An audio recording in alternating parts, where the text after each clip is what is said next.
Oui, l'enseignement, si on voulait bien résumer un petit peu l'esprit du rapport, c'est de dire, effectivement, en France, on dépense beaucoup pour nos politiques sociales. C'est vrai, 31% du PIB, 600 milliards d'euros.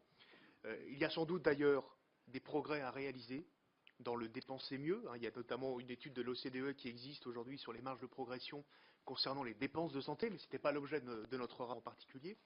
Par contre, ce que l'on constate, c'est que les performances de la France dans le domaine social sont souvent supérieures à la moyenne de l'OCDE.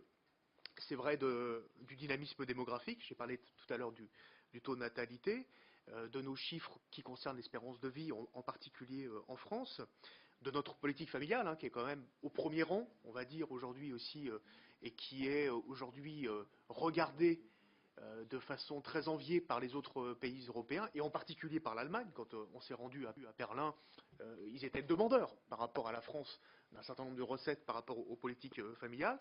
On a un système aussi qui a un point fort, c'est la question de la redistribution, l'efficacité redistributive de nos prestations sociales, où là on est plutôt bien situé au niveau du comparatif.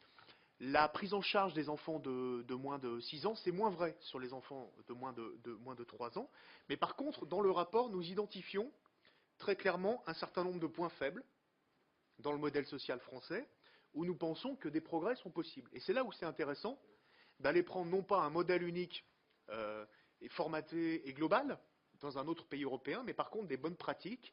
C'est vrai en termes de points faibles identifiés du taux d'emploi, on est encore faible sur la question du taux d'emploi globalement en France, du retour à l'emploi de qualité, et puis la question quand même de la montée des inégalités et de l'exclusion et de la question de la pauvreté qui doit aussi nous interroger, parce que je l'ai dit tout à l'heure, on dépense quand même beaucoup dans ces politiques sociales de lutte contre la pauvreté, mais avec des résultats quand même qu'on peut considérer comme n'étant pas encore suffisamment satisfaisants. Donc si on peut prendre, c'était un petit peu la philosophie de notre rapport, un certain nombre d'expériences, les expérimenter, notamment au niveau local, sur nos territoires, et permettre un gain d'efficience et des progrès en termes d'efficacité de notre modèle social, je pense qu'on peut en préserver, je dirais, l'enveloppe globale et aujourd'hui la philosophie globale, mais il y a des choses encore qu'on peut faire progresser.